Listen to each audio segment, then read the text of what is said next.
Bueno, buenas tardes a todos. Bienvenidos a este bloque de comunicaciones orales de hemodiálisis del Congreso 51 de la Sociedad Española de Nefrología, el segundo de la nueva normalidad. Enhorabuena a todos los ponentes por mantener el nivel de la calidad investigativa pese a los tiempos que nos toca vivir ahora mismo. Van a presentar 9 comunicaciones orales que vamos a dividir en 2 bloques, el primero de 5 comunicaciones y el segundo de 4. Después de cada uno de los bloques tendremos un tiempo para preguntas y discusión. Yo soy Javier Reque y comodero con la doctora Inés Aragoncillo. Buenas tardes a todos. Y nada, recordar a todos los asistentes que podéis enviar vuestras preguntas y sugerencias a través del icono del lápiz que aparece en la pantallita del Congreso a lo largo de toda la presentación. Sí. Y sin más dilación, vamos a dar paso al bloque de presentaciones.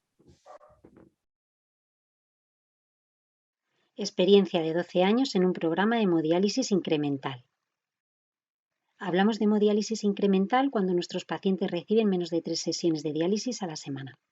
Esta pauta se basa en el concepto introducido por Goch en 1985, según el cual, y basándose en el modelo cinético de la urea, se puede conseguir una dosis adecuada de diálisis con 2 sesiones semanales, siempre y cuando el paciente tenga un aclaramiento residual de urea igual o superior a 2,5 mililitros minuto. Esta pauta se ha observado que puede mejorar la calidad de vida y contribuir a la preservación de la función renal residual. Analizamos 220 pacientes no anúricos que iniciaron hemodiálisis entre enero de 2005 y diciembre de 2017. Excluimos aquellos enfermos que provenían de diálisis peritoneal o de otros centros. Los enfermos que tenían un aclaramiento de urea superior a 2,5 mililitros minuto comenzaban tratamiento con 2 hemodiálisis a la semana o la pauta incremental, y los que lo tenían inferior a 2,5 mililitros minuto comenzaban tratamiento con una pauta convencional o de 3 sesiones a la semana. Los enfermos que comenzaban tratamiento con 2 hemodiálisis a la semana eran transferidos a 3 cuando su aclaramiento de urea caía por debajo de los 2,5 mililitros. Los enfermos eran seguidos hasta que salían de hemodiálisis, hasta que fallecían o hasta que se concluía el estudio. Analizamos las características basales de los pacientes en cuanto a sexo, edad, índice de Charlson, nefropatía de base, procedencia del paciente, distinguiendo entre aquellos que provenían del trasplante o de la prediálisis, el inicio programado, entendiéndose como tal el inicio con acceso vascular definitivo, es decir, con fístula arteriovenosa, y el filtrado glomerular basal, calculado como la media de aclaramiento de creatinina y urea en orina de 24 horas. Vimos la evolución de la función renal residual, los niveles de medianas moléculas, el control de la anemia, todo esto a los 6, 12, 18, 24 y 30 meses. Y vimos la supervivencia y la situación del enfermo a fin del estudio. En cuanto a la distribución de los pacientes según la pauta, vemos cómo el 60% de los enfermos comienzan con 2 hemodiálisis semanales y el 40% lo hacen con 3. No encontramos diferencias en sus características basales en lo referente a la edad, la distribución por sexos, el índice de Charlson, la nefropatía diabética y la procedencia, pero sí que lo encontramos en lo referente al inicio programado, ya que en el grupo de 2 hemodiálisis a la semana comenzaron un mayor porcentaje de enfermos con acceso vascular definitivo, es decir, con la fístula, y también encontramos diferencias en el filtrado glomerular basal, viendo que en el grupo de 2 hemodiálisis a la semana el filtrado fue mayor que en el de 3 hemodiálisis a la semana. ¿Y la evolución del filtrado glomerular? Pues bien, a lo largo de todo el periodo del seguimiento, el filtrado glomerular fue superior en el grupo de 2 hemodiálisis. En cuanto al ritmo de descenso del filtrado glomerular, que calculamos mediante la diferencia del filtrado glomerular que el paciente presenta inmediatamente antes de perder la función renal residual, menos el filtrado glomerular al inicio de tratamiento con diálisis, partido por el número de meses totales que el paciente tarda en perder la diuresis residual. Y vemos cómo la mediana de este ritmo de descenso es de 0,18 mililitros minuto al mes en el grupo de 2 hemodiálisis a la semana, frente al 0,36 mililitros minuto al mes en el grupo de 3 hemodiálisis a la semana, siendo significativamente inferior el ritmo de descenso en el grupo de 2 hemodiálisis a la semana. Los niveles séricos de beta-2 microglobulina fueron inferiores en el grupo de 2 hemodiálisis a la semana durante todo el periodo de seguimiento. Respecto de la anemia, vemos cómo en la gráfica de la izquierda no hubo diferencias en el adecuado control de la misma entre los dos grupos, pero sí vemos en la gráfica de la derecha que el grupo de 2 hemodiálisis a la semana durante el primer año lo consiguió a expensas de una dosis menor de EPO. Aquí tenemos la curva de supervivencia de la función renal residual. En azul están representados los pacientes en 2 hemodiálisis semanales y en verde los de 3. Y vemos cómo hay una diferencia muy significativa entre ambos grupos. Así, a 24 meses, el porcentaje de pacientes en el grupo de 2 hemodiálisis que mantienen función renal residual es de prácticamente el 60% de los enfermos, mientras que en el grupo de 3 hemodiálisis es de menos del 20%.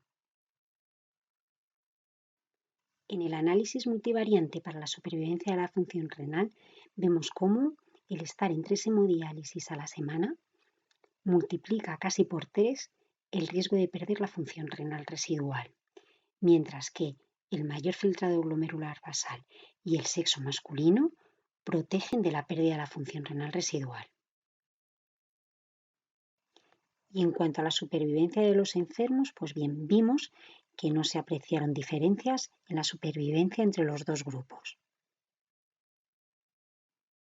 Con todo esto concluimos que la hemodiálisis incremental preserva la función renal residual, que el mantenimiento de la función renal contribuye a un mejor control de la anemia y a un mayor aclaramiento de medianas moléculas, que la pauta de hemodiálisis incremental es una pauta segura en pacientes con insuficiente función renal residual y que, no obstante, son necesarios ensayos clínicos aleatorizados que comparen la pauta de diálisis incremental y la convencional.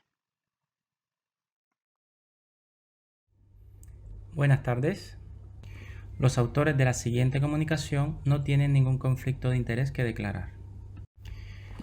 Desde hace algunos años, todos conocemos la asociación de los niveles excesivos de FF23 con un mayor riesgo de mortalidad, y esto es independiente de la población estudiada, de tal forma que el incremento de FF23 se asocia a mortalidad en población general, en enfermedad renal crónica no diálisis y en pacientes en diálisis. Este hecho es totalmente comprensible dado los efectos no clásicos o deleterios relacionados con los niveles excesivos de FF23 con efectos dañinos a nivel de corazón, el incremento de la producción de citoquinas inflamatorias o alteraciones en el sistema inmune, entre otros. En pacientes en diálisis, desde el año 2008 conocimos el primer trabajo que demostró que el incremento en los niveles de FF23 se asociaba a un incremento progresivo en la mortalidad. Otros estudios refrendaron estos resultados iniciales de tal forma que cuanto más elevados eran los niveles de FF23, mayor era el riesgo de morir. Sin embargo, todos estos trabajos tenían como limitante que fueron realizados en pacientes prevalentes en hemodiálisis y con muestras aisladas tomadas de forma transversal, sin tener en consideración el potencial cambio que sufre FF23 a lo largo del tiempo. En el caso de pacientes incidentes, los pocos estudios que existen no han podido demostrar la asociación de mortalidad entre el incremento de FF23 y mortalidad. Además, estos trabajos nuevamente han realizado determinaciones aisladas de FF23 al inicio del seguimiento sin considerar los cambios sufridos a lo largo del tiempo. Esto nos hizo preguntarnos si las muestras aisladas son suficientes para tomar conclusiones definitivas a este respecto, o por el contrario, son las determinaciones a lo largo del tiempo y los cambios sufridos por esta molécula a lo largo del tiempo las que nos podrían dar una idea más clara del comportamiento y su impacto sobre la supervivencia. Por esto, nos planteamos como objetivos, primero, identificar las diferentes trayectorias longitudinales de FF23 y las variables asociadas a cada una de estas trayectorias tras el inicio de diálisis y evaluar el impacto de las diferentes trayectorias de FF23 sobre la supervivencia en pacientes incidentes en hemodiálisis. Para esto, realizamos un estudio longitudinal en el que hasta el momento hemos incluido 350 pacientes pero mostraremos el análisis de los primeros 159 pacientes analizados. A estos sujetos se realizaron determinaciones al mes 0, al 6 y a los 12 meses tras el inicio de diálisis. Utilizamos el método de las clases mixtas latentes para la identificación de las diferentes trayectorias y posteriormente la regresión logística multinominal y el análisis de Kaplan-Meier y de Cox para valorar el impacto sobre la supervivencia. Dentro de las características basales al inicio de terapia renal sustitutiva, la mayoría de sujetos analizados hasta el momento son de sexo masculino con unos niveles aceptables de calcio, fósforo y PTH y unos niveles de FF23 intactos alrededor de 649 picogramos mililitros. El método de las clases latentes mixtas nos permitió identificar 4 trayectorias que podéis ver en la gráfica. En color púrpura, pacientes identificados como bajos estables. En color naranja, pacientes identificados como incremento lento. En color verde, pacientes identificados como un descenso leve de los niveles de FF23. Y en color rojo, pacientes identificados como incremento rápido de FF23 a lo largo del seguimiento. Tras la identificación de las diferentes trayectorias, la regresión logística multinominal nos ha permitido conocer las variables asociadas a la probabilidad de que cada sujeto pertenezca a una clase latente o trayectoria diferente. De tal forma que los niveles de hemoglobina al inicio de la terapia renal sustitutiva, los de fósforo, calcio y proteína C reactiva, así como el uso de darbepoetina y de quelantes cálcicos al momento de iniciar terapia renal sustitutiva, se asociaban o incrementaban la probabilidad de que un sujeto perteneciese a una clase latente o una trayectoria de descenso lento, es decir, que los niveles de FF23 descendieran muy lentamente o no descendiesen tras el inicio de terapia renal sustitutiva. En el caso de la trayectoria de incremento lento, nuevamente los niveles de fósforo y calcio se asociaban a una mayor probabilidad de que un sujeto perteneciese a o presentase un incremento lento de los niveles de FF23 a lo largo del seguimiento. Y en relación a la trayectoria de incremento rápido, observamos en la tabla cómo los pacientes con los niveles de fósforo, de calcio y nuevamente los niveles del uso de darbepoetina y el uso de quelantes cálcicos al inicio de la terapia renal sustitutiva incrementaban la probabilidad de que un sujeto presentase un incremento rápido en los niveles de FF23 tras el seguimiento. En el análisis de supervivencia de Kaplan-Meier podemos observar en la gráfica en color rojo y en color verde cómo las trayectorias de ascenso rápido o aquellos que presentaban un descenso muy lento en los niveles de FF23 a lo largo del seguimiento eran los sujetos que se asociaban o que mostraban una mayor mortalidad. En la regresión de Cox, en esta primera tabla, en el modelo 1, podemos ver cómo, incluyendo los datos basales al inicio de la terapia renal sustitutiva, el pertenecer a una trayectoria de descenso lento o de incremento rápido se asociaba a un incremento en el riesgo de morir de 10 y de 7 veces respectivamente comparado con aquellos sujetos que pertenecían a una clase latente de bajo estable. Además, los niveles de fósforo y de proteína C reactiva elevados al inicio de la terapia renal sustitutiva también se asociaban de forma independiente a un mayor riesgo de morir. Cuando analizamos en el modelo 2 los cambios de fósforo y de calcio en los 6 primeros meses incluidos en el modelo de regresión de Cox, observamos cómo persiste el incremento en el riesgo de morir en aquellos sujetos que pertenecían a una trayectoria de descenso lento e incremento rápido con un hazard ratio de 11 y 16 veces respectivamente. Y si somos capaces de disminuir los niveles de fósforo y de calcio, esto podría comportarse como un factor protector. Teniendo en consideración las limitaciones del trabajo como son el número limitado de sujetos analizados hasta el momento, ya que es un estudio en curso, el sesgo residual inherente a las comorbilidades y las variables dependientes del tiempo como cambio de medicación, cambio de técnica, etc., podemos concluir que el control adecuado de calcio, fósforo, el uso de quelantes cálcicos y la inflamación medida por proteína C reactiva al inicio de la terapia renal sustitutiva podría reducir el riesgo de que un sujeto pertenezca a una clase latente o una trayectoria de mayor riesgo.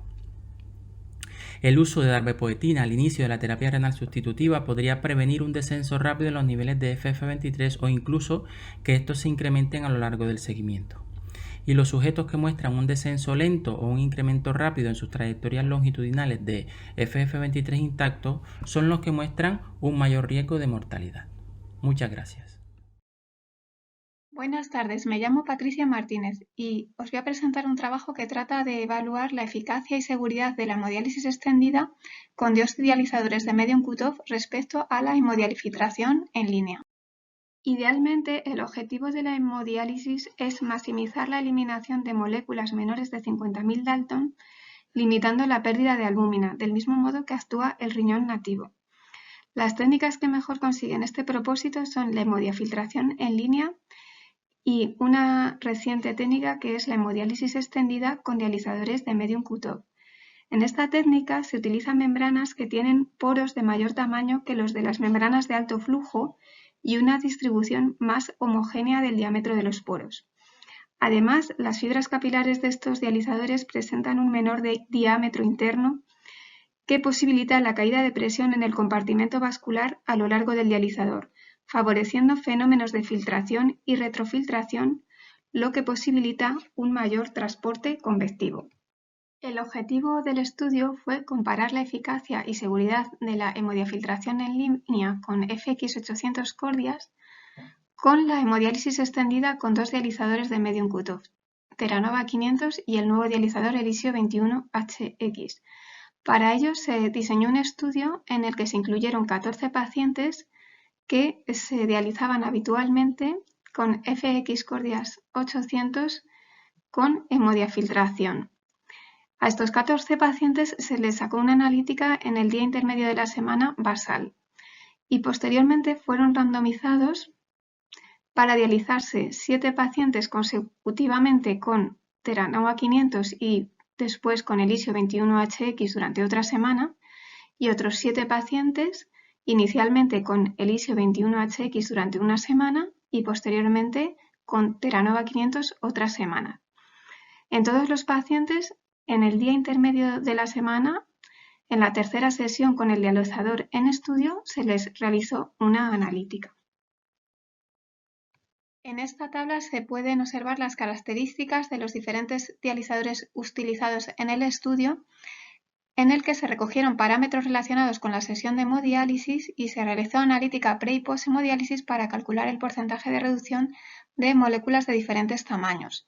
Se cuantificó la pérdida de albúmina en el efluente recogiendo una parte proporcional del dializado, 5 mililitros, a los 15 minutos, 60 minutos, 120 y 180 minutos. Para la estadística se utilizó el test de ANOVA con comparaciones múltiples de Bonferroni. En esta tabla se pueden observar los resultados respecto a la sesión de hemodiálisis con los diferentes dializadores en estudio, no habiendo diferencias significativas entre ellos. El tiempo por sesión fue de unos 220 minutos, el flujo sanguíneo en torno a unos 380 mililitros minuto, el CAT entre 52 y 55, la ultrafiltración por sesión en torno a 2,5 litros y el volumen de reposición con hemodiafiltración de una media de 21,1 litros. En cuanto a la eliminación de diferentes moléculas, no se observaron diferencias significativas respecto a la eliminación de moléculas pequeñas como la urea o la creatinina con los diferentes dializadores y técnicas. Tampoco se observaron diferencias significativas respecto a la tasa de reducción o reducción ratio de beta-2 microglobulina, pero sí empezaron a encontrarse diferencias respecto a la tasa de reducción de prolactina de 23.000 Dalton entre el Elisio 21HX y la hemodiafiltración en línea con FX Cordias 800. No se observaron diferencias significativas entre los dos dializadores de medium cutoff. Este mismo resultado se obtuvo con la cadena ligera kappa de 22.500 Dalton. En relación con la eliminación de moléculas de mayor tamaño, como la cadena ligera lambda de 45.000 Daltons o la albúmina de 66.000 Daltons, no hubo diferencias significativas entre los dializadores. Respecto a la pérdida de albúmina en el dializado por sesión en miligramos, sí se observó una mayor pérdida de albúmina con Terranova 500 respecto a la hemodiafiltración en línea con FX Cordias 800 y con respecto a la hemodiálisis extendida con Elisio HX. Como en nuestro estudio no analizamos la eliminación de las moléculas con hemodiálisis convencional, he querido comparar el nuestro con otros estudios en los que sí se ha hecho, como este de García Prieto. En este estudio los resultados con Terranova y con hemodiafiltración fueron muy similares a los nuestros. Y me he permitido añadir una cuarta columna en la que se ve el resultado respecto a la tasa de reducción de medianas moléculas con hemodiálisis convencional, y se puede observar cómo la hemodiálisis extendida es muy superior a la hemodiálisis convencional respecto a la eliminación de este tipo de moléculas. También he querido comparar nuestros resultados con el de otros estudios respecto a la pérdida de albúmina con los distintos dializadores. En nuestro estudio, la pérdida de albúmina con Terranova fue significativamente superior a la pérdida de albúmina con hemodiafiltración en línea, como ocurre en este estudio de Kirst et al. Sin embargo, en otro estudio de Maduel, la pérdida de albúmina con Terranova es muy similar a la que hemos observado nosotros, con una media de 2,2 gramos por sesión, pero no es diferente significativamente respecto a otros dializadores en estudio con hemodiafiltración en línea. No sé si este resultado podría estar relacionado con que en el estudio de Maduel el volumen de reposición es bastante mayor, de 30 litros por sesión, y en el nuestro es más parecido al de Kirst, con unos 21 litros de media de volumen de reposición por sesión. Con lo cual, en el estudio de Maduel, en la hemodiafiltración en línea habría más transporte convectivo, y creo que esto podría influir en la eliminación de albúmina por sesión. Podemos concluir que en este estudio la hemodiálisis extendida con Terranova 500 fue muy similar en eficacia a la hemodiafiltración en línea, aunque con una pérdida significativamente mayor de albúmina. La hemodiálisis extendida con el isio 21HX condicionó una menor eliminación de moléculas de en torno a 20.000 Dalton respecto a la hemodiafiltración en línea, sin diferencias significativas respecto a la hemodiálisis extendida con Terranova 500. La pérdida de albúmina fue significativamente mayor con Terranova 500 que con el isio 21HX. Se puede considerar que la hemodiálisis extendida es una alternativa eficaz respecto a la hemodiafiltración en línea. Hola, mi nombre es Gregorio Romero González, soy nefrólogo del Hospital Germán Striats y Pujol e investigador asociado del Centro de Investigación Médica Aplicada de la Universidad de Navarra en Pamplona, España. Queremos presentarles nuestra comunicación oral titulada Aporte del ST2 soluble al efecto de la disfunción ventricular derecha en la mortalidad de los pacientes en hemodiálisis. La hipertrofia del ventrículo izquierdo es frecuente en pacientes con enfermedad renal crónica avanzada. Más del 80% de los pacientes en diálisis tienen hipertrofia del ventrículo izquierdo. Diferentes factores desencadenantes y facilitadores se asocian a este cambio morfológico, como la uremia, la congestión, la inflamación, las fístulas de alto flujo, entre otros. Sin embargo, el papel de estos factores en la disfunción y el remodelado del ventrículo derecho es desconocido. Con el fin de conocer cómo estos factores, entre otros, podrían relacionarse a alteraciones en la función y en la morfología del ventrículo derecho en pacientes en hemodiálisis, realizamos un estudio retrospectivo unicéntrico en el que incluimos pacientes prevalentes de hemodiálisis y analizamos sus características clínicas unidas a parámetros ecocardiográficos y a la medición de biomarcadores de fibrosis miocárdica, de inflamación y de daño miocárdico. Finalmente incluimos 48 pacientes en hemodiálisis. La mediana de edad era de 74 años, 62,5% de los pacientes eran hombres, 95,8% hipertensos, aproximadamente el 70% de los pacientes cumplían criterios de insuficiencia cardíaca crónica, más del 30% de los pacientes tenían fibrilación auricular, el acceso vascular más frecuente fue el catéter venoso central y la modalidad de hemodiálisis más frecuente fue la hemodiafiltración online. Respecto a los hallazgos en el ecocardiograma, encontramos que el 41,3% de los pacientes tenían una alteración del corazón izquierdo, definido como la presencia de hipertrofia o dilatación del ventrículo izquierdo, o disfunción sistólica o diastólica del ventrículo izquierdo y dilatación de la aurícula izquierda. Respecto a las cavidades derechas, el 37% de los pacientes tenían dilatación y disfunción del ventrículo derecho y un 21,7% de los pacientes tenían un ecocardiograma normal. Interesantemente, observamos un aumento estadísticamente significativo de la mortalidad en aquellos pacientes con disfunción del ventrículo derecho, medido por una alteración del Doppler pulsado tisular o la onda S respecto a aquellos pacientes que no tenían disfunción del ventrículo derecho. No observamos diferencias en la mortalidad utilizando otros parámetros de función del ventrículo derecho como el TAPSE o la fracción de acortamiento, y es importante aclarar que no hubo diferencias en los parámetros morfológicos y funcionales del ventrículo izquierdo entre los pacientes con y sin disfunción del ventrículo derecho. De todos los biomarcadores medidos, solo el ST2 soluble se asoció con disfunción del ventrículo derecho. El ST2 es un miembro de la familia de receptores de la interleuquina 1 y puede encontrarse en dos isoformas, bien con una localización transmembrana o bien soluble en el espacio extracelular. El ST2 soluble es un biomarcador asociado a la regulación de las vías de señalización inflamatorias y fibróticas relacionadas con el remodelado cardíaco. Las pruebas disponibles sugieren que los niveles de ST2 soluble parecen estar muy influidos por las contribuciones dinámicas de los pulmones y las células endoteliales vasculares activadas en respuesta a las señales hemodinámicas e inflamatorias. En nuestro estudio encontramos que había una correlación inversa negativa entre las alteraciones en el patrón del Doppler pulsado tisular o la onda S y los niveles séricos del ST2 soluble. De hecho, un análisis ajustado por la edad y el sexo mostró que la duplicación del ST2 soluble estaba inversamente asociado a una disminución del valor de la onda S. La mortalidad aumentó en los pacientes con ST2 soluble mayor de 40,45 nanogramos mililitro en comparación con los pacientes que tenían niveles menores del biomarcador.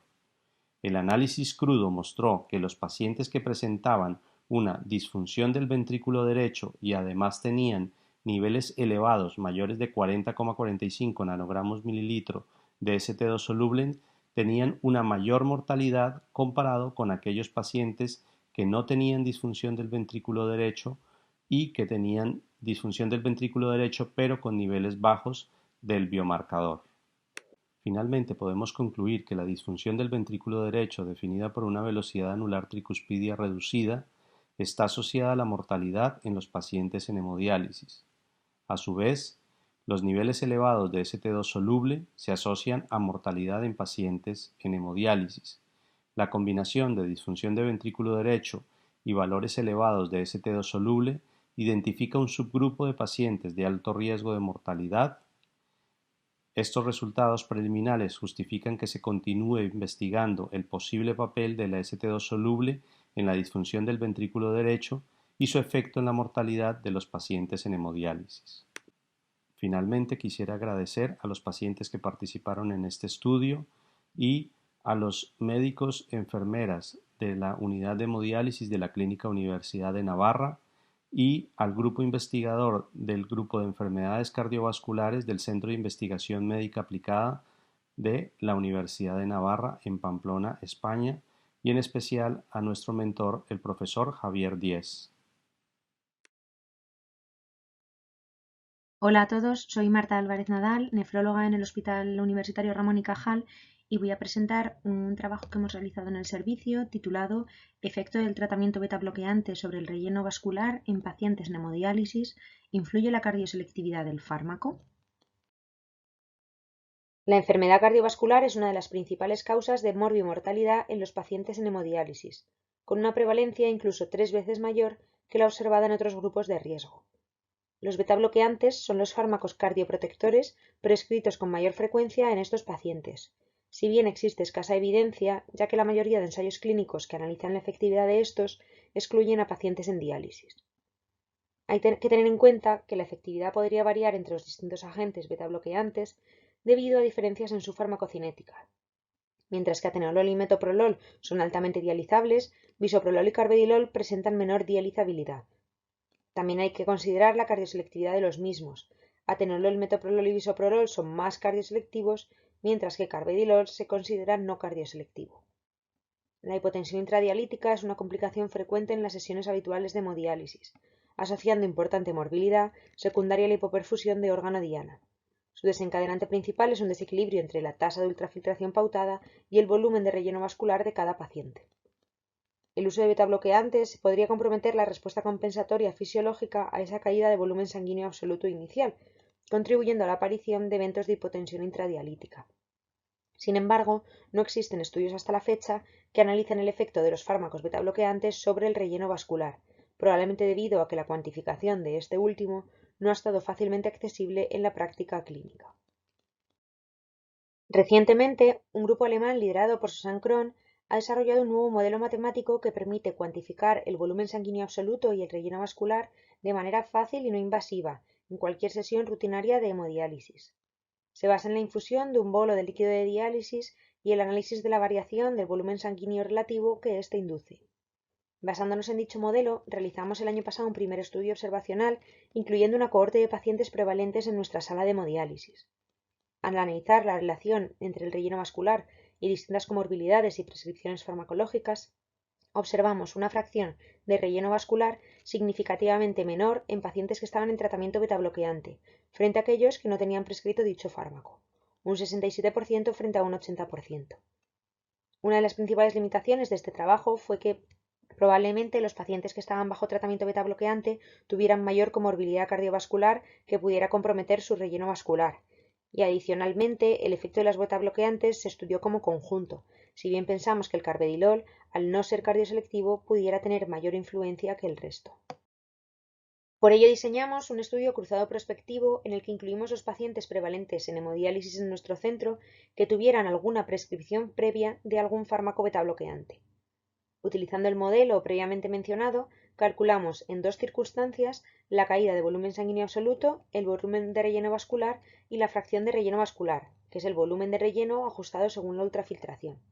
Las dos circunstancias fueron un perfil betabloqueante, es decir, bajo el efecto del fármaco betabloqueante, de acuerdo con la concentración máxima plasmática de cada fármaco, y un perfil sin betabloqueante, es decir, sin el efecto de este fármaco, habiendo cumplido el tiempo preciso de lavado según la semivida plasmática de cada fármaco. Y el resto de parámetros se mantuvieron según prescripción facultativa previa. Se incluyeron 20 pacientes prevalentes en hemodiálisis, de los cuales 16 eran varones, con una edad media en torno a los 75 años. La enfermedad renal de base más prevalente fue la nefropatía diabética, seguida por la nefroangiosclerosis. Respecto a la comorbilidad cardiovascular, 14 pacientes tenían fibrilación auricular, 12 tenían cardiopatía isquémica y 17 tenían antecedente de enfermedad cerebrovascular. La distribución de las prescripciones de betabloqueantes fue la siguiente. 2 pacientes recibían atenolol, 4 pacientes metoprolol, otros 4 pacientes bisoprolol y 10 pacientes estaban en tratamiento con carvedilol. En la gráfica se muestran los resultados de un primer análisis global de ambos perfiles. El volumen sanguíneo absoluto inicial y la ultrafiltración alcanzada fueron similares en los dos perfiles. No se observaron diferencias estadísticamente significativas al comparar caída de volumen sanguíneo absoluto o volumen de relleno vascular. Sin embargo, y de acuerdo con los hallazgos del estudio previamente realizado por nuestro grupo, se observó una fracción de relleno vascular significativamente mayor en el perfil sin betabloqueante, de un 70% frente a un 63%. En cuanto a la incidencia de hipotensión intradialítica, en el perfil betabloqueante se registró su aparición en un 60% de las sesiones, frente a un 25% en el perfil sin betabloqueante, con un riesgo relativo de 2,4. Al analizar por separado los 10 pacientes en tratamiento con carvedilol, se evidenció un impacto hemodinámico significativamente mayor, de forma que en aquellas sesiones realizadas bajo efecto del carvedilol, los pacientes presentaban un menor relleno vascular de 0,9 litros frente a 2,13 litros, una peor fracción de relleno vascular de un 59% frente a un 70% y una menor tasa de relleno vascular. Los resultados no fueron significativos al comparar la caída de volumen sanguíneo absoluto en ambos perfiles, si bien la tendencia en el grupo con carvedilol fue a presentar una mayor caída. Como conclusión, este trabajo corrobora los hallazgos previamente publicados acerca del compromiso de la fracción de relleno vascular que induce dializar a un paciente bajo los efectos de los fármacos betabloqueantes. Adicionalmente, confirma la hipótesis de que las sesiones de hemodiálisis realizadas bajo el efecto de estos fármacos asocian mayor riesgo de hipotensión intradialítica.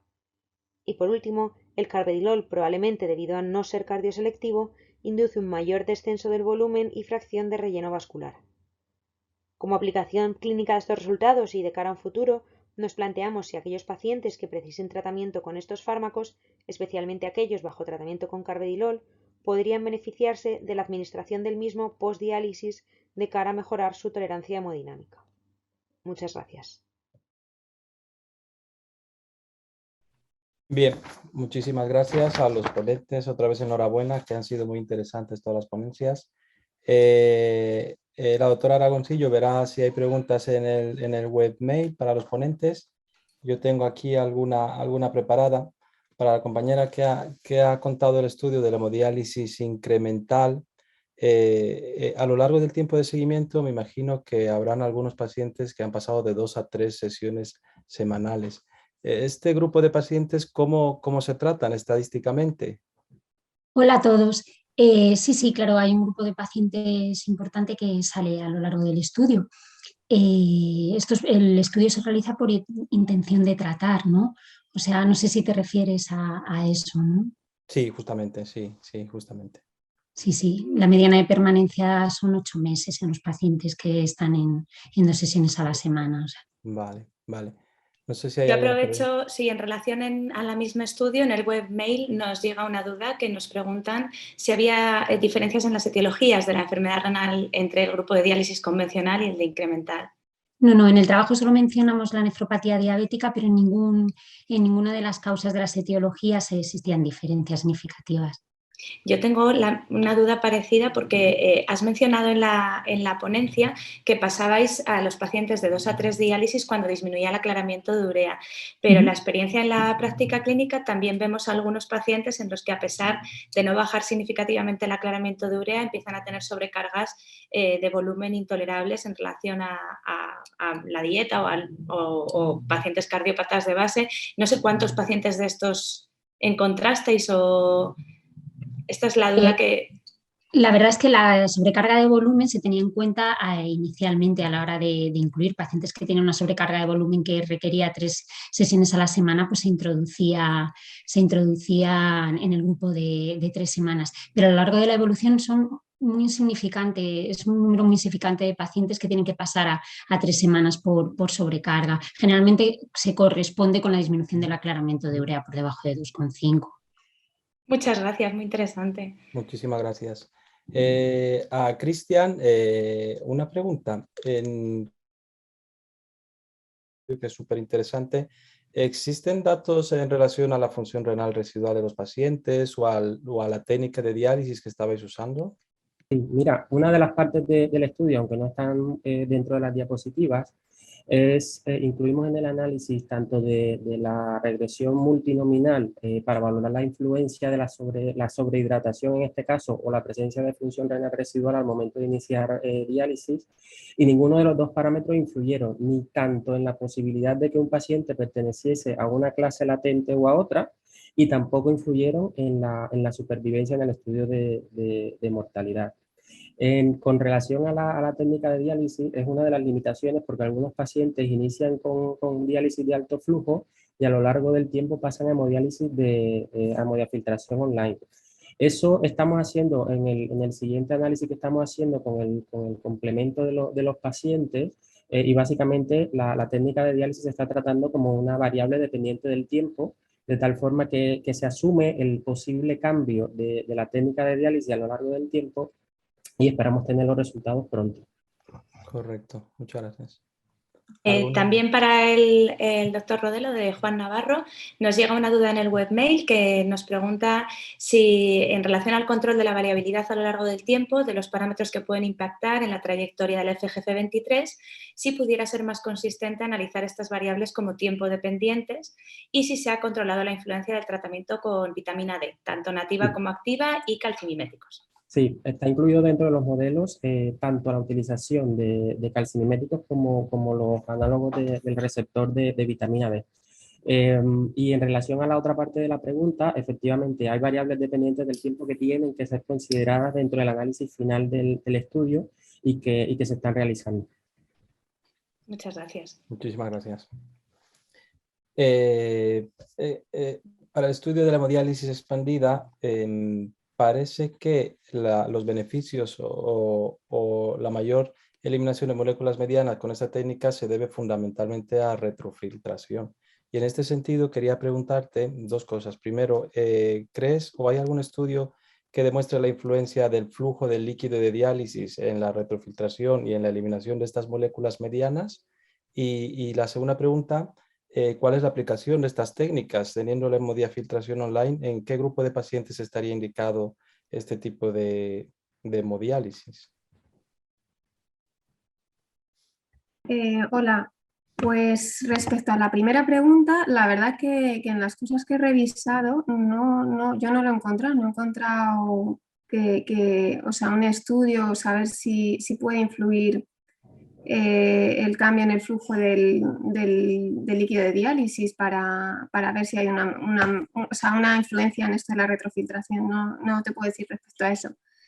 Respecto a la pregunta de qué tipo de pacientes, pues sí que creo que puede ser una técnica muy útil en pacientes que tenemos problemas para conseguir un buen flujo de acceso vascular o que no conseguimos llegar a los volúmenes de reposición que se pretenden llegar con la hemodiafiltración en línea. O sea, que hay pues unos límites en los que, o sea, probablemente incluso Manuel ha hecho ya un trabajo en el que lo evalúa y con cuando no llegas a 17 litros, pues probablemente sea mejor la hemodiálisis extendida que la hemodiafiltración en línea. Entonces yo creo que hay un grupo de pacientes en los que no consigues esos volúmenes de reposición tan altos o que no tienen un flujo del acceso suficientemente para conseguirlo, que podría ser beneficiosa y mejor, obviamente, que la hemodiálisis convencional de alto flujo.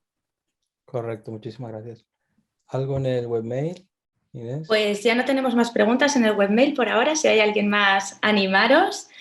Si no, bueno, yo tengo una pregunta para el doctor Romero sobre si se correlacionaba con las ganancias interdiálisis, esa disfunción del ventrículo derecho, si se analizó o analizasteis algún otro parámetro inflamatorio en relación a esto.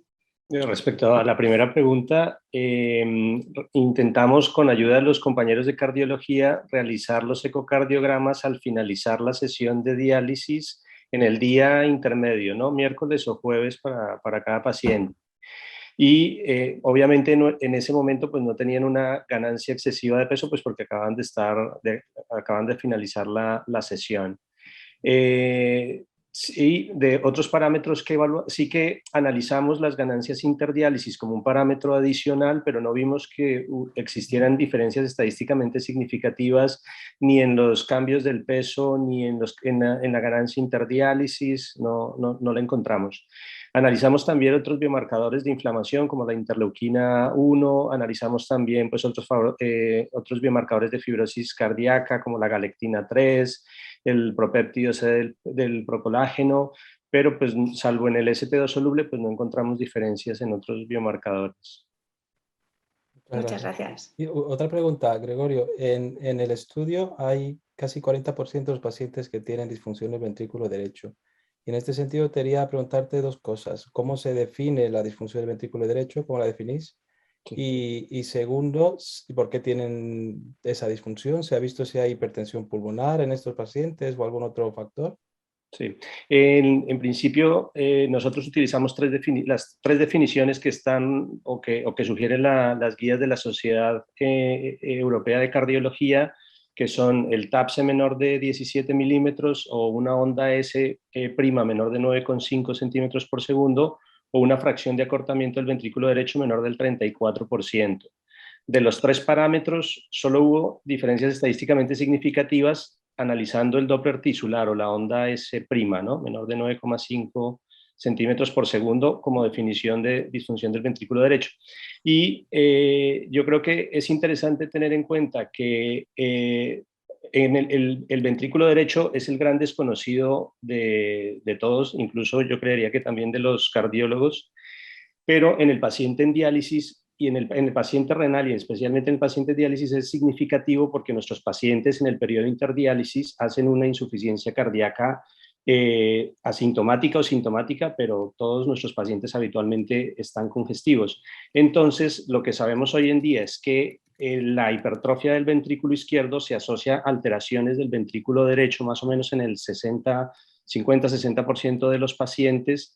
Estos pacientes sí que muchos tenían hipertensión pulmonar, pero la hipertensión pulmonar no estaba asociado a una patología específica como tromboembolismo pulmonar ni nada de esto, sino que estaba asociado a remodelado del ventrículo izquierdo. Correcto, tipo 2. Tipo 2, exacto. Bueno, pues no sé si hay Nos más queda una preguntas. preguntita por aquí en el webmail. Tenemos. Pregunta la doctora Milagros Fernández para Marta Álvarez si analizasteis el efecto de otros hipotensores en el relleno intravascular.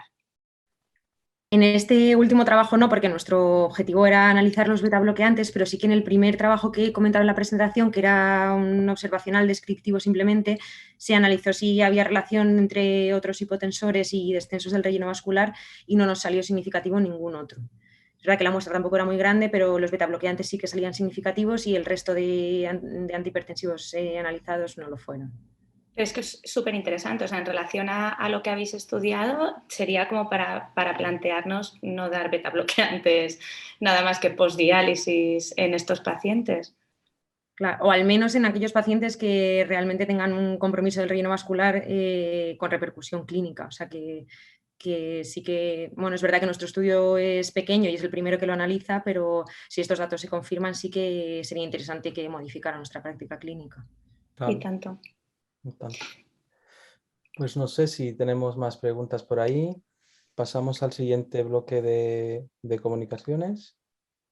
Yo, una pregunta mini chiquitísima para Patricia, que, bueno, el impacto sobre la albúmina, que me llama la atención que el Elisio, eliminando mejor, pues yo qué sé, la prolactina o las cadenas ligeras.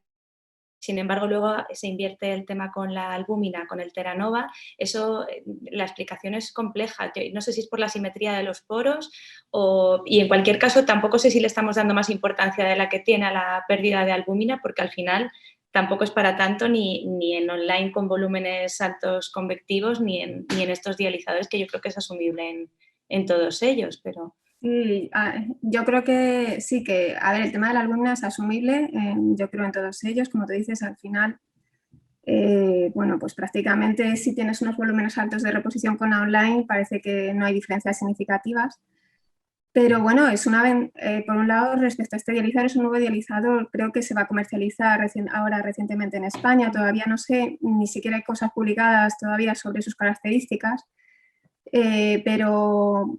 Hombre, el hecho de que la perialbúmina sea tan baja yo creo que es una ventaja muy importante, claro, también en ese sentido. Consiguiendo eliminar a la vez de ello pues, moléculas medianas con gran eficacia. Entonces, pues sí, yo creo que es una buena ventaja. Y bueno, en general todos los dializadores de diálisis extendida creo que van a ser, como hemos hablado antes, una opción para aquellos pacientes en los que no podamos conseguir unos volúmenes de reposición muy altos. Sin duda. Claro. Pues nada, muchísimas gracias y ahora sí que sí, pasamos al siguiente bloque de ponencias. Salvo que tienes alguna preguntilla más. No, ninguna. Pues venga, adelante. ¿Empeoramos los resultados si iniciamos el tratamiento renal sustitutivo con hemodiálisis incremental? Bueno, con esta pregunta quisiera pasar a presentaros esta comunicación oral, agradeciendo en primer lugar a todos los autores que me han ayudado a confeccionarla y en especial al doctor Casino del Hospital de Acquavive de Le Fonti, Italia. Podemos definir la hemodiálisis incremental como un método que prescribe la diálisis basándose en la función renal residual y combinando esta función renal con la depuración dialítica. Para poder garantizar un aclaramiento total por encima de unos niveles mínimos aceptados, debemos aumentar la dosis de diálisis a medida que se reduce la función renal. La hemodiálisis incremental se suele prescribir habitualmente en pacientes incidentes y con 2 sesiones por semana. Esto es lo habitual. Ya en las guías recientes, estas son las inglesas de 2019, mencionan que la hemodiálisis incremental se basa en un concepto de sentido común. Me encanta esta definición, un concepto de sentido común, en donde la cantidad de diálisis que se requiere es diferente según la función renal residual. Y las mismas guías reconocen que una dosis de hemodiálisis baja puede ser óptima si el paciente mantiene una función renal significativa. Aquí nosotros vamos a exponer datos y compararlos de 189 pacientes que han empezado en 2 hospitales de Extremadura, el Virgen del Puerto de Plasencia y el San Pedro de Alcántara de Cáceres, con hemodiálisis incremental. Estos 189 pacientes hemos excluido 5 que iniciaron de forma paliativa, 4 que se trasladaron a centros que no concebían esta modalidad de inicio y 2 pacientes que se perdió su seguimiento. Por su parte, había 24 pacientes que no eran incidentes y que tampoco forman parte del análisis de los datos, quedándonos 154 pacientes a estudiar, los cuales el 70% eran varones con una edad próxima a los 69 años y la mitad iniciaron con fístula. Aquí, de estos 154 pacientes, los hemos dividido en aquellos que empezaron con una sesión por semana, 3/4 partes.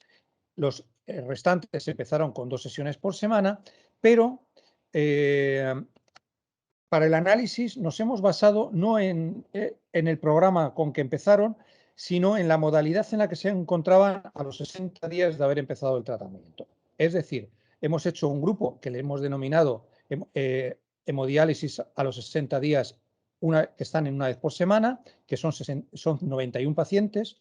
Hay 41 pacientes que o bien pasaron de 1 a 2 o que empezaron en 2 y permanecen en 2, y 16 pacientes, un 11%, que empezando de forma incremental a los 60 días estaban en 3 veces por semana. En esta diapositiva vemos lo que sería la supervivencia de la técnica, es decir, el tiempo en el que la mitad de los pacientes permanecen en incremental, que son 12 meses. Dicho de otra manera, la media de días que permanecen en incremental son de 375 días, ligeramente por encima de un año, y también es importante reconocer que este programa disminuye el gasto sanitario en más de 15.000 euros. Para ver la seguridad, hemos comparado estos pacientes, con 410 pacientes de un registro autonómico de hospitales donde no se concibe la hemodiálisis incremental, y todos ellos empezaron con hemodiálisis convencional. Estos 400 pacientes de hemodiálisis convencional los vamos a comparar con los 154 de incremental, que los hemos subdividido en aquellos que estaban a los 60 días en 1 por semana, en 2 por semana, o que a los 60 días ya estaban en 3 por semana. Definimos y calculamos la tasa anual de mortalidad como el número de fallecimientos que hay por 365 días de tratamiento en porcentaje. Ahí vemos la columna de pacientes que inician en convencional, que tienen una tasa de mortalidad anualizada del 11%. Del 12,9% los que inician de forma incremental, ligeramente superior. Pero si dividimos a los pacientes en aquellos que a los 60 días están en hemodiálisis incremental, bien sea con 1 en verde o con 2 en azul clarito, vemos que esta tasa es igual o ligeramente inferior a los de la hemodiálisis convencional. Por el contrario, aquellos pacientes que empezando en hemodiálisis incremental han pasado en los 60 días a 3 veces por semana, tienen una mortalidad 3 veces superior. Creo que es interesante aquí fijarnos en este punto, que los pacientes que empezaron en hemodiálisis convencional tenían una edad ligeramente inferior, de 6 años más jóvenes que los que empezaron con hemodiálisis incremental. Para ello, hemos hecho una curva de supervivencia, un Kaplan-Meier, pero ajustado a sexo y edad al inicio. De tal manera que en estas curvas ahora vamos a comparar los pacientes de la misma edad y el mismo sexo que empezaron en hemodiálisis incremental y que a los 60 días se mantenían en 1 vez por semana, la curva en verde más oscurita, que empezaron en incremental y a los 60 días estaban en 2 veces por semana, que es la curva azul clarita, que vemos que tienen una supervivencia que no es inferior a la de la hemodiálisis convencional, es incluso ligeramente superior.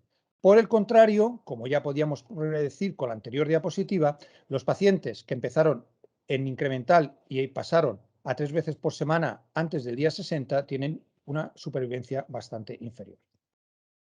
Como conclusiones, podríamos decir que la hemodiálisis incremental es eficiente al disminuir considerablemente las sesiones realizadas. Además, probablemente mejore la calidad de vida, ya que el reducir sesiones permite al paciente estar en su domicilio. También hemos visto que pasar a 3 sesiones semanales implica un mal pronóstico y que estar en hemodiálisis incremental a los 60 días del inicio del tratamiento no presenta peor supervivencia. Esto es todo y muchísimas gracias.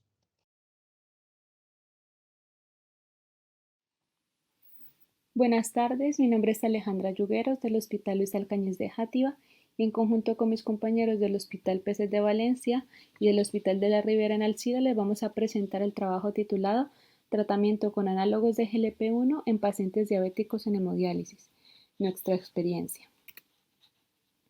Los nuevos fármacos análogos del GLP-1 han demostrado excelentes resultados en pacientes diabéticos y obesos con enfermedad renal crónica, con estudios de seguridad cardiovascular que los avalan en esta población. Además, estos fármacos inducen una gran pérdida de peso y no producen episodios de hipoglucemia, por lo que supone una ventaja en los pacientes en hemodiálisis. Dentro de este grupo de fármacos tenemos la semaglutida, que es un análogo de GLP-1 de acción larga, con homología del 94% al GLP-1 humano. Este fármaco se ha estudiado hasta ahora en pacientes con enfermedad renal crónica con filtrados mayores de 30, pero existe poca experiencia en pacientes en hemodiálisis y además una preocupación por los posibles efectos en esta población. Por lo que nos planteamos recoger nuestra experiencia inicial con este fármaco, teniendo como objetivo primario analizar el efecto de la semaglutida en el índice de masa corporal y peso seco en población de pacientes con diabetes mellitus tipo 2 y obesidad en hemodiálisis. Y como objetivos secundarios, analizar los cambios en los depósitos corporales estimados mediante bioimpedancia y otros parámetros nutricionales. Además, describir la tolerancia y seguridad en esta población. Realizamos un estudio observacional multicéntrico retrospectivo de pacientes adultos con enfermedad renal crónica en hemodiálisis, diabéticos y obesos que iniciaron tratamiento con semaglutida a partir del año 2020. En los 3 centros, reclutamos 13 pacientes con una edad media de 62 años, la mayoría de ellos hombres, y se recogieron datos antropométricos, clínicos, basales a los 3 meses y 6 meses tras el inicio del tratamiento. Una vez reclutados los pacientes, acorde con la ficha técnica, se inició semaglutida subcutánea semanal, con una dosis inicial de 0,25 miligramos para valorar la tolerancia, aparición de efectos adversos y pérdida de peso. A las 2 y 4 semanas de inicio, se realiza una valoración clínica completa y una bioimpedancia para ajuste de peso seco. Posteriormente, se aumenta la dosis a 0,5 miligramos. Si con esta dosis se consigue un buen control de glucemia, pérdida de peso y buena tolerancia, se puede mantener. Si no, aumentará la dosis de 1 miligramo. Aquí tenemos las características de los pacientes. La patología de base en 9 de ellos fue la nefropatía diabética y en el resto otras patologías como glomerulares, nefroangiosclerosis o no afiliadas. La mayoría de los pacientes presentan varios factores de riesgo cardiovascular o patología cardiovascular establecida, destacando la hipertensión y dislipemia en la mayoría de ellos. Además de la nefropatía, también presentan otras complicaciones secundarias a la diabetes, como la retinopatía, vasculopatía y neuropatía.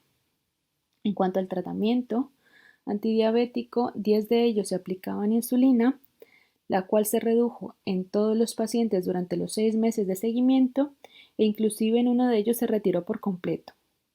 En 6 pacientes tomaban inhibidores de DPP-4 que se retira por ficha técnica al inicio del estudio y otros 6 pacientes tomaban meglitinidas. Aquí vemos los resultados de nuestro objetivo principal.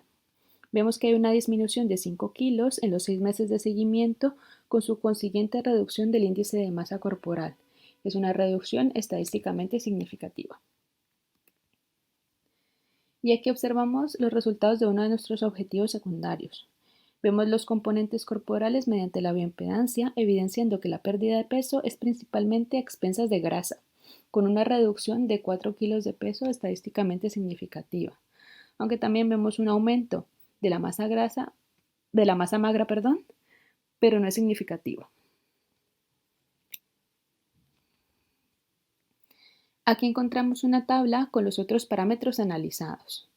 Vemos que la presión arterial no cambió durante el seguimiento y a nivel nutricional se evidencia una disminución de la hemoglobina glicada y la glicemia basal, pero no es significativa, con su consiguiente reducción en la ganancia de peso interdialítica de agua. Esta reducción de peso interdialítica tampoco es estadísticamente significativa, pero en el día a día de los pacientes vemos que esa mínima mejoría les ayuda a tolerar mucho mejor las sesiones de hemodiálisis. Finalmente, vemos que otros parámetros nutricionales, como la albúmina y las proteínas, presentan valores similares durante el seguimiento, al igual que el KTV estándar. En cuanto a los efectos adversos, 2 de ellos presentan náuseas que se controlaron con el tiempo, uno de ellos náuseas y vómitos que precisó reducción de dosis de 1 miligramo a 0,5 y no se objetivó ningún caso de pancreatitis ni ningún efecto adverso mayor como hospitalización o muerte.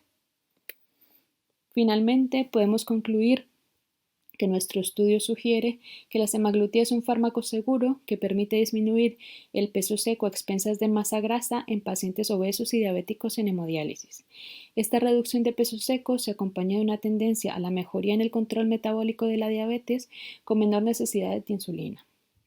No obstante, este estudio debe ser considerado como piloto, siendo necesarios estudios con mayor tamaño muestral y mayor tiempo de seguimiento. Muchas gracias. Bien, hola a todos, yo soy Alicia García Testal, soy nefróloga del Hospital de Manises. Os voy a presentar una comunicación, a ver si me deja compartir. Bien, la comunicación se llama Necesidades y barreras para seguir las recomendaciones nutricionales, estudio exploratorio en pacientes en hemodiálisis crónica y sus familiares o cuidadores dentro del estudio GUD-RENAL. GUD-RENAL es un estudio multicéntrico que se está desarrollando con fondos europeos del programa Erasmus+ y disponemos de nuestra propia página web. Podéis, por favor, os invitamos a entrar en ella para consultar sobre nuestro proyecto. Bueno, como sabemos todos, los pacientes en hemodiálisis crónicas tienen unas recomendaciones nutricionales que requieren ajustes en la ingesta de líquidos, sodio, potasio, fósforo y también calorías y proteínas. Estas instrucciones a veces pueden resultar confusas para pacientes o familiares y eso les puede generar ansiedad e incluso que hagan una nutrición deficiente. En GUD-RENAL, nuestra primera fase es un estudio exploratorio a todos los participantes de este proceso, es decir, profesionales, pacientes y cuidadores, sobre las necesidades, barreras o facilitadores para seguir estas recomendaciones nutricionales.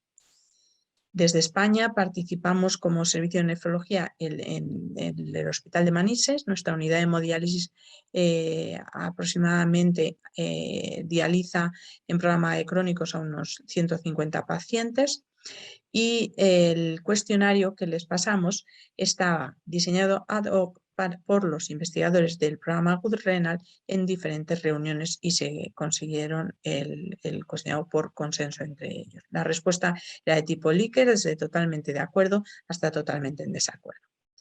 69 pacientes completaron el cuestionario, 35 eran hombres, 34 mujeres, la media de edad 69 años y 4,7 años en diálisis. 52 tenían fístula, 35 eran diabéticos, el índice de masa corporal era de 27, el KTV de 1,7, 53 tenían prescritos quelantes de fósforo y 15 tenían prescritos quelantes del potasio.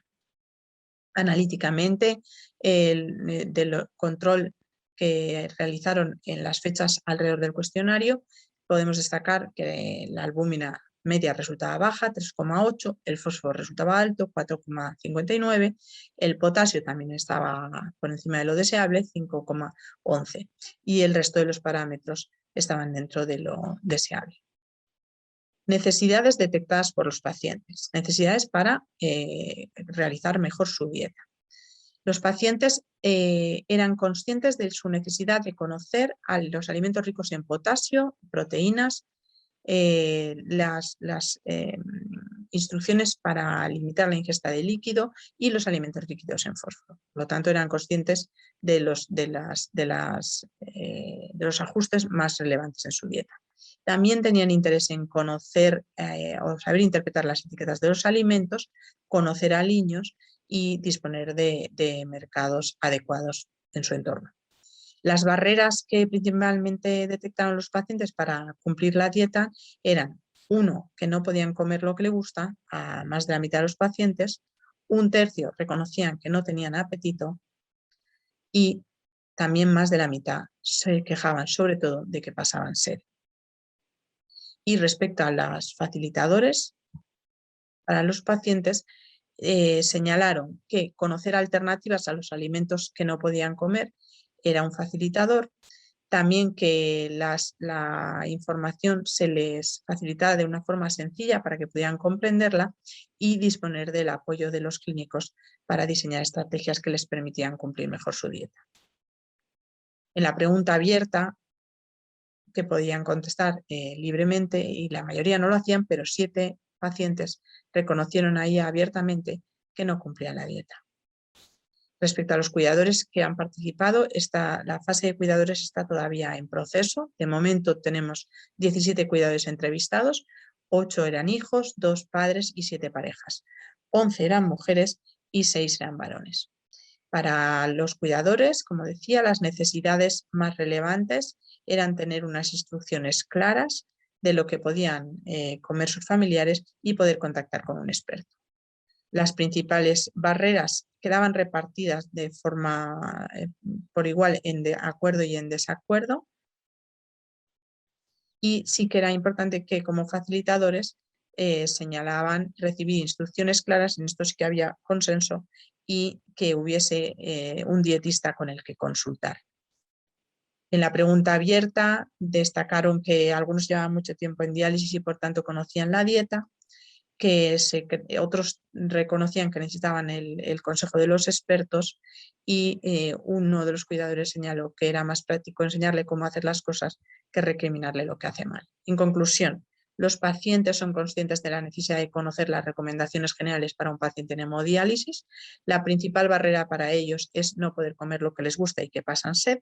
Los facilitadores eran conocer alternativas a los alimentos restringidos, así como que las explicaciones sean sencillas y contar con el apoyo de los clínicos. Y para los cuidadores, tener unas instrucciones claras y contar con el consejo de expertos eran las necesidades y facilitadores más señalados. Muchas gracias. Hola, buenas tardes. Mi nombre es Alberto Cubas, soy residente de nefrología de tercer año del Hospital Virgen de la Salud de Toledo y vengo a exponer nuestra experiencia de 15 años en nutrición parenteral e intradiálisis en nuestra unidad de hemodiálisis hospitalaria. Lo primero, comentar que la malnutrición proteico-calórica es un problema de alta prevalencia en la población de nuestros pacientes nefrópatas, con una incidencia que oscila, según las series, entre el 30 y el 70%. Las causas de dicha malnutrición se deben a la comorbilidad que muchas veces asocian nuestros pacientes, anorexia, dietas restrictivas que muchas veces pautamos, alteraciones gastrointestinales, bien sea por la propia enfermedad renal crónica o por algunas subcomorbilidades, como puedan ser malabsorción, gastroparesia, disregulación hormonal, inflamación crónica, acidosis metabólica, uremia y la propia técnica de hemodiálisis. Todas ellas van a aumentar el riesgo de infecciones, el riesgo cardiovascular y la fragilidad de estos pacientes, lo que desemboca en un aumento de la morbimortalidad de todos ellos. Para el diagnóstico se establecen una serie de criterios, como son la disminución progresiva de parámetros antropométricos que podemos medir, por ejemplo, con una bioimpedancia, la valoración de proteínas plasmáticas tales como albúmina, prealbúmina o transferrina, la disminución progresiva de creatinina, urea, colesterol, valores de NPCR por debajo de 0,8 gramos kilogramo día, o una valoración global subjetiva, es decir, lo que nos cuenta el propio paciente. Es importante saber que hay que hacer un seguimiento de todos estos parámetros y no tomar medidas de forma aislada. Una vez establecemos el diagnóstico, hay que establecer la gravedad y en función de la misma, en aquellos casos moderados o graves, será cuando estaría indicado el inicio de suplementos nutricionales. Se intentará iniciar de forma oral o enteral y ante una intolerancia o fallo terapéutico de los mismos será cuando podremos plantear el uso de nutrición parenteral intradiálisis. Nosotros hemos realizado un estudio retrospectivo de casi 15 años, desde julio de 2006 a marzo de 2021, donde los criterios de inclusión han sido que al menos los pacientes llevaran 30 días con nutrición parenteral intradiálisis, que llevaran 3 meses en programa crónico de hemodiálisis y que estuvieran diagnosticados de un grado de malnutrición moderado o severo. Las indicaciones de pauta de nutrición parenteral intradiálisis que utilizamos en nuestro centro son las recogidas en el consenso de 2010 de la SEN-SENPE, donde son necesarios al menos 3 de los 6 criterios que aparecen aquí recogidos, junto con imposibilidad de refuerzo nutricional o de suplementos orales y o un rechazo a la utilización de sonda nasogástrica para nutrición enteral total. La fórmula que utilizamos, producida por Farmacia Hospitalaria, es la Olimel N9. La pautamos 3 sesiones por semana durante 4 horas por sesión. Está compuesta de un volumen de 1 litro con 56 gramos de proteínas, 40 de lípidos, de los cuales la mayoría es aceite de oliva, hidratos de carbono, más de 1000 kilocalorías totales, de las cuales 840 son no proteicas y de 10 a 15 unidades de insulina rápida en función de las glucemias de los pacientes. Los pacientes incluidos en el estudio fueron 97, de los cuales más del 50% eran varones, con una edad media de 72 años, un índice de comorbilidad de Charlson de 8 y la mayoría eran portadores de catéter venoso central como acceso vascular para la técnica. La causa más frecuente de enfermedad renal crónica en estos pacientes fue la nefropatía diabética. La mayoría de los pacientes estuvieron en tratamiento de 1 a 3 meses aproximadamente y alrededor de un 50% de todos ellos estaban en tratamiento además con suplementos orales o enterales. En el análisis de variables vemos que de forma significativa nos aumentan la albúmina de más de 1 punto, la prealbúmina en casi 5 puntos, la creatinina de casi 1 punto, la NPCR de 0,9 a 1,2, todo ello de forma significativa, el hematocrito de un 33% a casi un 31% a casi un 35%, la transferrina de 130 a casi 160 y la hemoglobina en 1 punto, de 10 a 11. Todo ello, como digo, repito, de forma significativa. Otras variables analizadas que no fueron significativas fue la PCR, los triglicéridos, el colesterol y el peso, aunque esta última sí es cierto que estuvo cerca de la significación. Importante remarcar el perfil de seguridad de la nutrición parenteral intradiálisis, ya que durante el estudio no aparecieron complicaciones relacionadas con la administración, ni en relación con la infusión, por ejemplo, flebitis en aquellos pacientes portadores de fístula, ni infecciones relacionadas con la nutrición parenteral intradiálisis, como pudiera ser la candidemia, entre las más graves, ni intolerancia hemodinámica durante la infusión, ni alteración de los parámetros de colestasis ni otros datos de hepatopatía, ni hipertrigliceridemia, como hemos comentado antes, cuyos valores no resultaron estadísticamente significativos. De hecho, incluso descienden un poco. Únicamente se registraron hiperglucemias intradiálisis sin hipoglucemias postdiálisis clínicamente relevantes.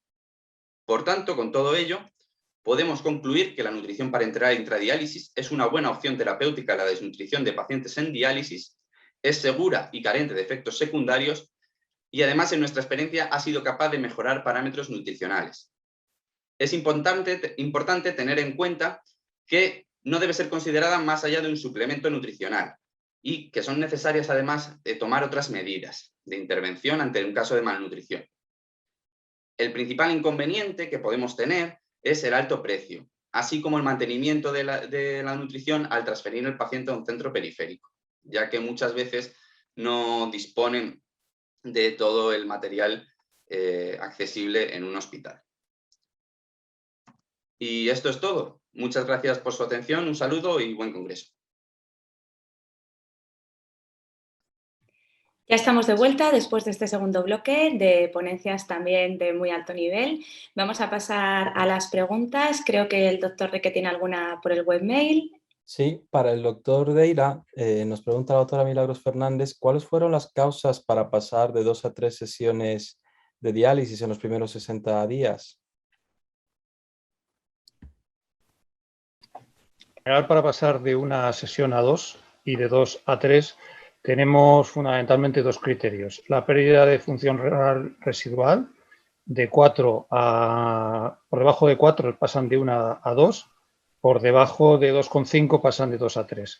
Pero también, si las tasas de ultrafiltración superan los 13 mililitros por kilogramo de paciente y hora, los pacientes consideramos que tienen unas ganancias de peso excesivas como para mantenerse en ese programa con esos periodos de intersesión. Bien es cierto que casi todos suelen pasar por pérdida de función renal residual. Correcto, muy bien. Un poco en relación a lo que decía Inés al principio, hay pacientes que ganan mucho peso como para mantenerlos con 2 o con una sesión independientemente de el filtrado.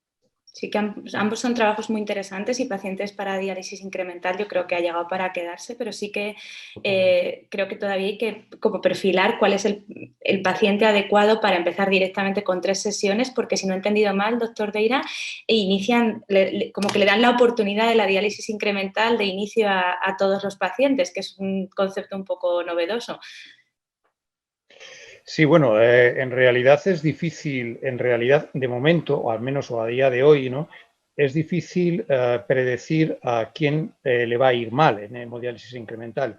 Bien es cierto que ya con una experiencia podemos casi intuirlo, pero en realidad te llevas sorpresas y es por lo que todo paciente que tiene una función renal residual superior a los 4 mililitros, que no tiene antecedentes de ingreso en los 3 meses anteriores por insuficiencia cardíaca, le consideramos que si tiene un volumen de diuresis adecuado, habitualmente por encima de 1,5 litros, esos 4 mililitros, puede empezar en un programa de hemodiálisis incremental. A mayor función renal, en menos sesiones; a menor función renal, más sesiones. De acuerdo, muchas gracias, muy interesante también. Pues el estudio de la doctora Yugueros, que ha suscitado muchas expectativas, porque aunque son pocos pacientes es muy interesante. Hay un par de preguntitas en el webmail, doctor Reque. Sí. A ver, las preguntas están un poco en relación con la utilización de semaglutide con lo que sería fuera de ficha técnica. En ese sentido, pregunta la doctora Milagros Fernández si eran pacientes que ya llevaban tratamiento de antes o el tratamiento se les ha puesto de nuevo. Buenas tardes. A todos los pacientes se les ha puesto de nuevo a partir de 2020. Todos los pacientes la mayoría de ellos llevaban insulina y DPP-4, pero ninguno llevaba semaglutida previo, todos son de nuevo. Correcto, y claro, y en ese mismo sentido pregunta Agustín Carreño, entonces se trata de un ensayo que se ha puesto en marcha en vuestro centro y es un estudio observacional con un medicamento fuera de indicación, pregunta el doctor Carreño. Fuera de ficha técnica, sí, comentado y consensuado con todos los pacientes porque en ellos se les ha explicado que está la indicación de obesidad y diabetes, pero está fuera de ficha técnica por de momento no haber evidencias en pacientes en diálisis. Entonces, que si ellos todos aceptan la utilización de la medicación, y en principio la verdad es que todos los pacientes están maravillados y quieren que a ninguno se lo quiere quitar. De momento están... Sí, yo también lo he utilizado en algún paciente de diálisis. Y te iba a preguntar, una pregunta ya más administrativa, a nivel de visado, ¿habéis tenido algún problema con los inspectores y los médicos de cabecera? No, porque todos los pacientes que tenemos de momento en este estudio, todos son obesos y diabéticos, que es la indicación de la ficha, entonces no hemos tenido ningún problema de visado de momento. De hecho, inclusive tenemos 2 pacientes que ese sí es más fuera de ficha sobre diabetes, que son pacientes que no entran a lista de espera de trasplante desde hace muchos, no sé si son 5 o 6 años, por el problema de la obesidad, que tienen una obesidad mórbida con índices de masa corporales superiores a 40, que no entran y que ha sido por más dietas e intentar que los pacientes hagan cualquier tipo de movida en estos años, no han bajado de peso, de hecho van para arriba. Estos pacientes se les ha explicado que es una medicación que está fuera de ficha, que inicialmente la podríamos intentar probar y llevamos 2 meses con 2 pacientes y la verdad es que les ha ido muy bien, no han tenido efectos adversos, no han presentado ninguna hipoglucemia, lo han tolerado muy bien y han bajado, por primera vez en 5 años, han bajado algo de peso. Muy bien. Y uno de Y estos pacientes también entró bueno, otro de los que tenemos aquí entró en lista de espera de trasplante gracias a la bajada que tiene de peso en estos 6 meses. fenomenal, muy bien. Y una pregunta, ¿la escalada de dosis se hace igual que en el resto de los pacientes o sois un poco Nosotros, más cuidadosos? yo la tengo ahí planteada en la segunda, tercera diapositiva, porque inicialmente ponemos o sea, lo hacemos igual que en la ficha técnica. La única salvedad es que hay que hacerles bioimpedancias de los pacientes y un análisis clínico al principio muy exhaustivo a las 2 semanas y a las 4 semanas, por si presentan una bajada rápida de peso. Entonces, con la bioimpedancia, pues hacerles el peso, ver si tienen algún signo de sobrecarga, las tensiones y la tolerancia a la diálisis, y con eso inicialmente a las 2 semanas, 4 semanas, y ya a las 4 semanas, si lo toleran, si están bien, podemos aumentar la dosis, y también vemos el ritmo también de descenso de peso, de glucemia que tienen, si la glucemia está controlada o no está controlada. En ellos, más que todo, más que la glicada, vemos son las glucemias basales y las glucemias digitales que tienen. Correcto. Yo tenía una pregunta para la doctora García Testal respecto a si habéis preguntado si usan aplicaciones tipo Pucono o si les ayuda en algo, si habláis con ellos de esto, porque nosotros tenemos pacientes que se enganchan a este tipo de aplicaciones. No sé si... Qué bien, no estaba entre las preguntas. Porque realmente no explorábamos los recursos que han utilizado hasta ahora, sino cómo se sentían ellos respecto a la manera de recibir información, cómo les gustaría recibirla y qué problemas encontraban para cumplir la dieta. Entonces, no les hemos preguntado. Realmente esto está dentro del desarrollo de una plataforma interactiva que contendrá material de realidad virtual y otro audiovisual. Y bueno, hubiera sido una buena pregunta. Lo tendremos en cuenta. Me ha parecido muy interesante además que contestaban más mujeres en diálisis, ¿no? que varones, y también sí, que tuvieran esa percepción de que es más o menos que todos les decíamos las mismas cosas. Eso ha sido muy interesante en los resultados, por lo menos, bueno.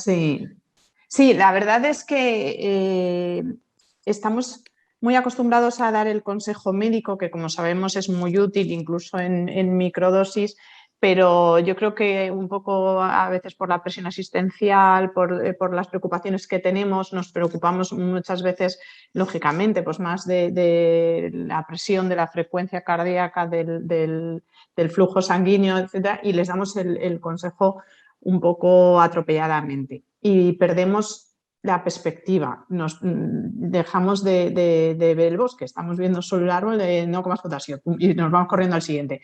Y a veces ese tipo de consejo de manera repetitiva, pues claro, no es efectivo porque hacen tolerancia, claro, y tenemos que contar con ellos también. Se dice mucho y nosotros estamos en esa línea y yo tengo mucha fe, tendremos que demostrar resultados, pero hay que contar con ellos, con el paciente, con el familiar y luego con todos los profesionales, que como sabéis en una unidad de hemodiálisis las enfermeras pasan mucho tiempo con ellos, pero también las auxiliares. Sí, que a veces hacen casi de nutricionistas, sí, eso. Sí, y desde luego pueden influir en la conducta del paciente y también perciben sus sensaciones, porque el paciente, y más en una sala cuando se entrevista con el médico, puede modificar su actitud, pero cuando hablan con ellas es más de tú a tú. Entonces la información que ellas nos pueden transmitir también es importante. Es fundamental. Fundamental. A ver, vamos a revisar el webmail. Un segundo. De nutrición parenteral tenemos unas cuantas. Sí, de nutrición parenteral hay unas cuantas. A ver, la doctora Arias del Hospital Clínic nos pregunta si uno de los requisitos para pautar nutrición parenteral es que no sean tolerantes o no toleren la dieta enteral. ¿Cómo se puede explicar que solo un 50% de los pacientes del estudio llevaban suplementos orales previamente? No, eso puede ser, bueno, primero buenas tardes. Muchas veces tenemos dificultades para el tema de los visados, de los suplementos nutricionales orales. Entonces no nos los conceden en todos los pacientes, por eso solo un 50% de ellos estaban con ese tratamiento, pero sí es cierto que es la primera medida que solemos intentar emplear en estos pacientes. Y aún así, aunque a veces, lo dicho, no es suficiente y por eso siguen cumpliendo criterios para el inicio de la nutrición parenteral intradiálisis, pero no les retiramos tampoco los suplementos para que pueda ser un poco coadyuvante. Correcto, correcto. El doctor Carreño, también para esta presentación, nos pregunta, entendemos que es un estudio retrospectivo, ¿vale? Sí. Y el doctor pregunta cuál fue la razón para que en los pacientes se haya indicado nutrición parenteral frente a nutrición enteral. ¿Qué tipo de pacientes eran? ¿Eran pacientes quirúrgicos, oncológicos, en diálisis? No, son pacientes en hemodiálisis. Como hemos dicho, hemos incluido pacientes que llevaran al menos 3 meses en programa crónico de hemodiálisis y aquellos que han estado en tratamiento con nutrición parenteral durante al menos un mes. Había de todos, hay algunos oncológicos, otros que pues, a raíz de una cirugía pues, se ha visto deteriorada su situación funcional y demás, pero eso no hemos evaluado una población específica, sino dentro de los pacientes de nuestra unidad, aquellos que cumplían criterios, como hemos comentado antes, para el inicio de la misma, pues se ha iniciado la nutrición y ya está. Correcto. Y una pregunta yo creo que se puede abrir a los ponentes que han hablado de hemodiálisis incremental, del doctor Carreño también, nos pregunta es una pregunta de opinión, si la hemodiálisis incremental podría competir con la diálisis peritoneal en un aspecto tan importante como la preservación de la función renal residual.